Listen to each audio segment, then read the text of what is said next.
මේ අපේ අවුරුදු කේක් සීරීස් එකේ episode number 2 chocolate roll with milkmaid. අපි මුලින්ම බිත්තර කහ මදයි සුදු මදයි වෙන් කරගෙන සුදු මද ටික විතරක් බීට් කර ගන්නවා. මම මේක කරන ගමන් පෙන්නන්නේ අපි මේකට පාවිච්චි කරන dry ingredients ටික. ඒ කියන්නේ cocoa powder, flour, එතකොට baking powder කියන තුන එකට එකතු කරලා තුන් පාරක් කලාගෙන මම මෙතනදී ගෙනත් තියෙනවා. ඒකයි මම මේගොල්ලන්ට පෙන්නුවේ. right. දැන් බිත්තර ටික මේ වගේ soft peaks වෙන්න බීට් වුණාට පස්සේ අපි මේ බෝල් එක පැත්තකින් තියලා අනිත් බෝල් එකේ අපි බිත්තර කහ මද ටික බීට් කර ගන්නවා. ඒ බිත්තර කහ මද ටිකට මම සීනි ටිකයි එතකොට milkmaid tin එකෙන් කෝප කාලක් විතර දාලා ඒකත් බීට් කර ගන්නවා. දැන් මේ මික්ස්චර් එක අපි අර කලින් බීට් කරගත්ත egg whites වලට දාගෙන මම ස්පෙෂල් එකේ මික්ස් කර ගන්නවා.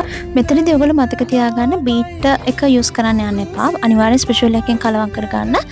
මොකද ඒ ස්ටෙප් එකෙන් තමයි අපේ ස්විස් රෝල් එක ගොඩක් soft වෙන්නේ. දැන් ඒකටම අපේ dry ingredients ටිකක් දාගෙන ස්පෙෂල් එකෙම කලවම් කර ගන්න.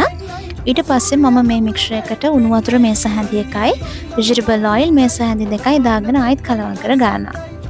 දැන් අපේ බැටර් එක අපි බේක් කරන්නයි රෙඩි වෙන්නේ. මෙතනදී ඔයගොල්ලෝ ටිකක් ලොකු බේකින් ට්‍රේ එකක් ගන්න. කිලෝ එකක වගේ තැටියක් ගන්න එපා. මොකද අපි ස්විස් රෝල් එකක් හදන හින්දා අපේ කේක් බේස් එක ගොඩක් තින් වෙන්න ඕනේ. සෙන්ටිමීටර් එකක් වගේ උස තිබ්බනම් ඇති. අපි කිලෝ එකක් ගත්තනම් වෙන්නේ අපේ බැටර් එක ගොඩක් පිම්බෙලා එන්න බලනවා. ඉතින් මම මෙතනදී ගත්තේ අඟල් 11-12 විතර සයිස් බේකින් ට්‍රේ එකක්. ඊට පස්සේ ඔයගොල්ලෝ මේ විදිහට දාගෙන මම මේ කරනවා වගේ එයා බබල්ස් යන්න දෙතුන් පාරක් අපේ ට්‍රේ එක ටැප් කරලා ඊට පස්සේ ඔයගලන්ට අංශක 180ට විනාඩි 15ක් මේක බේක් කරගන්න පුළුවන්. ඔයගොල්ලෝ විනාඩි 15න් පස්සේ ටූත් පික් එකකින් කේක් එක ටෙස්ට් කරලා බලන්න. ඊට පස්සේ බේක් කළා මදි වගේ නම් තව විනාඩි 10ක් විතර ඒ රස්නෙම oven එක ඇතුලේ තියන්න. දැන් අපේ කේක් එක බේක් වෙලා ආවිලා ඉවරයි. ඉතින් ඊට පස්සේ කරන ස්ටෙප් එක තමයි මේ පෙන්නන්නේ. අපි මුලින්ම කේක් එක උඩින් කිචන් ටවල් එකක් තියලා ඒක උඩින් කූලින් රැක් එකක් තියලා තමයි අපි කේක් එක අනිත් පැත්ත හරව ගන්න ඕනේ. ඊට පස්සේ ඔයගලන්ට පරිස්සමට කැඩෙන්නේ නැති වෙන්න ඔයිල් පේපර් එක කේක් එකකින් අයින් කරගන්න පුළුවන්. දැන් මම මේ කරන විදිහට ඔයගලන්ට කිචන් ටවල් එකේ සපෝට් එකෙන් කේක් එක රෝල් කරගන්නයි ඕනේ. මේකෙදි කේක් එක අපි රස්නේ පිටම තමයි කරන්නේ. කේක් එකේ රස්නේ යන්න කලින් මේ වගේ හොඳට තදට කේක් එක අපි රෝල් කර ගන්නවා. අපි මේම කරලා කේක් එකේ රස්නේ යන්න විනාඩි 30ක් විතර ඔතලා පැත්තකින් තියා ගන්නවා. ඒ අතරතුර අපිට කේක් එකේ ෆිලින් එක හදා ගන්න පුළුවන්. මේකට මම හදාගත්තේ normal chocolate icing එකක්. ඒ කියන්නේ butter, icing sugar එකතු කරලා. හැබැයි මම ඒකට milkmaid මේස හැඳි එකක් දාගත්තා. රස ටිකක් වැඩි වෙන්න.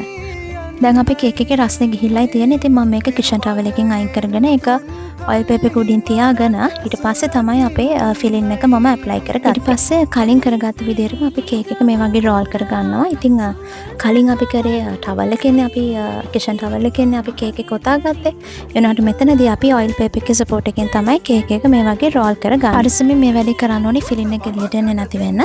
ඊට පස්සේ අපි මේක හොඳට ටයිට් එකට ඔතාගත්තට පස්සේ ආයිමත් අපේ ටවල් එකෙන් ඔතාගෙන පැය 2කමාරක් විතර මම ෆ්‍රිජ් එකේ තියාගත්තා. ස්විස් රෝල් එක උඩින් මම දාගත්තේ chocolate ganache එකක්. ඉතින් ඒකේ ingredients දෙකකින් හදාගත්තේ milkmaid chocolate chips උයි.